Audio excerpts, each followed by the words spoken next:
Kasih karunia dan damai sejahtera yang dari Allah Bapa kita dan dari anaknya Tuhan kita Yesus Kristus menyertai kamu. Amin. Shalom Mamanginang, selamat pagi. Salam sehat dan tetap semangat beraktivitas satu hari ini. Dimanapun Bapak Ibu, kawan-kawan, saudara-saudara berada. Kiranya tetap sehat dan dalam penyertaan kasih setia Tuhan. Tetap semangat Mamanginang ya beraktivitas satu hari ini. Dan jangan lupa untuk senantiasa berdoa syafaat. Dan jangan lupa untuk bersyukur Mamanginang. Mari firman Tuhan hari ini kita dengarkan 2 Samuel 12 ayat 13. Dunginin nasi Daud mamad dok sinatan. Nunga merdosa ahu dopak jahuba. Jadi ninna sinatan mamad dok si Daud. Atong nunga disesa jahuba dusami dang bemate anggohop. Lalu berkatalah Daud kepada Nathan, aku sudah berdosa kepada Tuhan.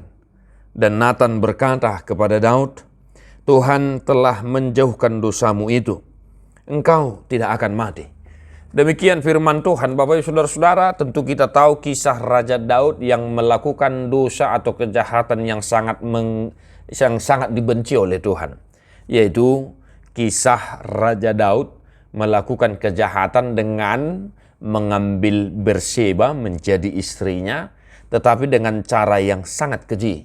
Yaitu Daud menyuruh agar dia ikut berperang dan dia ditempatkan di barisan yang paling depan sehingga Uria, suami Berseba yang sah, mati dalam peperangan. Dan ternyata rencana itu berhasil.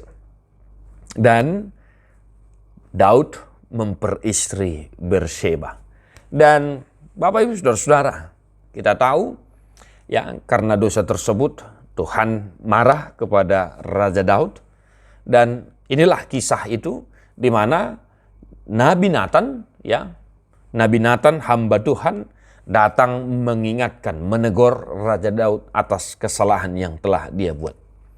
Nah itu kisah di balik teks ini Bapak Ibu Saudara-saudara. Ya kalau kita baca di ayat 13 ini, Tuhan berkata bahwa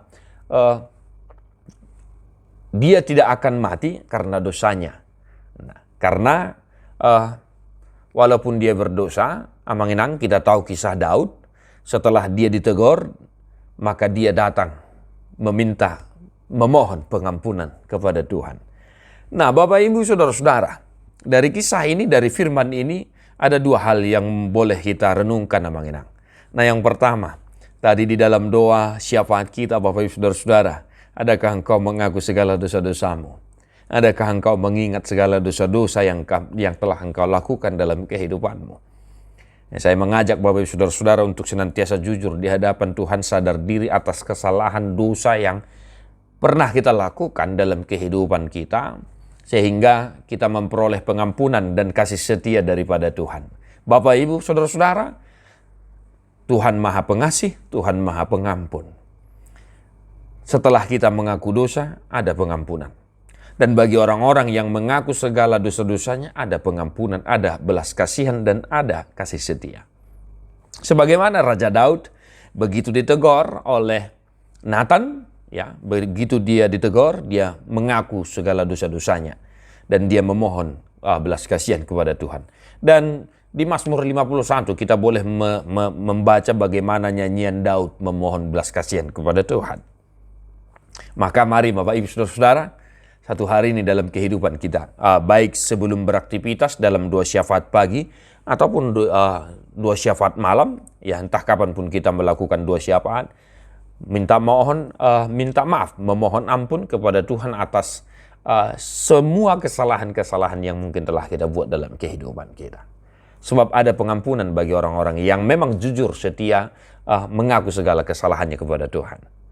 Nah yang kedua Bapak Ibu Saudara-saudara, di teks ini kita bisa melihat bagaimana Tuhan berkata bahwa Tuhan telah menjauhkan dosanya dan dia tidak akan mati. Kita harus ingat Bapak Ibu Saudara-saudara, iman kita menyatakan bahwa upah dosa adalah mati. Seharusnya karena pelanggaran kejahatan yang telah dilakukan oleh Raja Daud, dia harus mati. Nah luar biasanya ketika dia mengaku segala dosanya, Tuhan mengampuninya, dia tidak akan mati. Ya, bukan berarti Tuhan tidak menghukum Daud. Ya, kalau kita baca kisah Daud, Tuhan tetap memberikan hukuman teguran kepada Raja Daud. Tetapi dia tidak lagi mati. Nah, maka Bapak Saudara-saudara, peringatan bagi kita, mari kita berusaha dan dengan sekuat tenaga kita berhenti untuk berbuat dosa. Sebab upah dosa adalah maut, dan kita sudah lihat, kita sudah saksikan dalam iman kita bagaimana Yesus menghadapi kematian karena dosa-dosa itu. Maka berusahalah untuk senantiasa menunjukkan pertobatan dalam kehidupan kita, agar kita memperoleh kasih karunia. Terlebih kita memperoleh kasih karunia di dalam kematian dan kebangkitan Kristus Tuhan kita. Satu hari ini yang mengenang, mari kita jujur di hadapan Tuhan dan hindarilah untuk berbuat dosa agar kita diberkati oleh Tuhan. Tuhan memberkatimu. Tadi Homa buku ede nomor 174 ayat 7.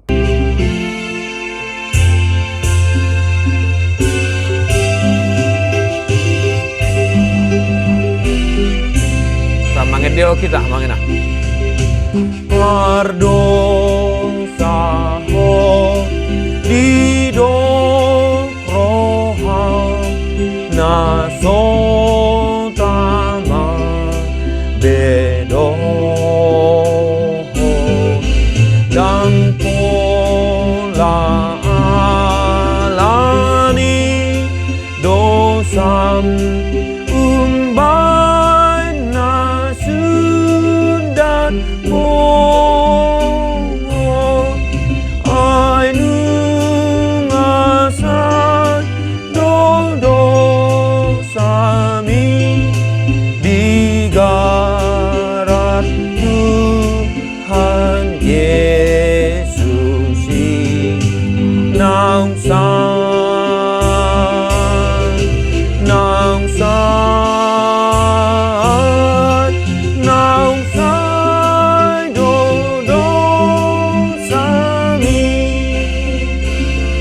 Tuhan Yesus memberkati. God bless you non-stop.